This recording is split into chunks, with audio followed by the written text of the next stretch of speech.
दोन मंत्री देवाभाऊंच्या टार्गेटवर आलेले आहेत आणि त्यांना डच्चू देणार म्हणजे देणार अशी अवस्था आता भारतीय जनता पक्षामध्ये असून अशा चर्चेला जोर आलाय, वेग आलाय.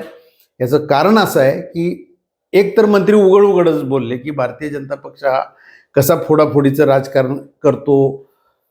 माणिकराव कोकाटे राष्ट्रवादीचे, आणि त्यांनी धडधडीत भारतीय जनता पक्षावर हल्लाच केलेला आहे. माझं काय व्हायचं ते होऊ द्या या भूमिकेतनंच त्यांनी त्यांची बाजू मांडलेली आहे.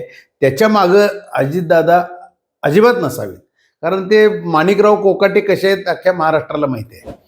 आणि ते बोलून जातात आणि नंतर काय काय वेळेला रिव्हर्स पण येतात. परंतु आत्ता भारतीय जनता पक्षाचे नेते देवाभाऊ, मुख्यमंत्री देवेंद्र फडणवीस हे मात्र अतिशय चिडून आहेत आणि काहीही करून माणिकराव कोकाटेंना मंत्रिमंडळातनं डच्चू देणे हे त्यांचं मनस्वी ठरलेलं दिसतं. या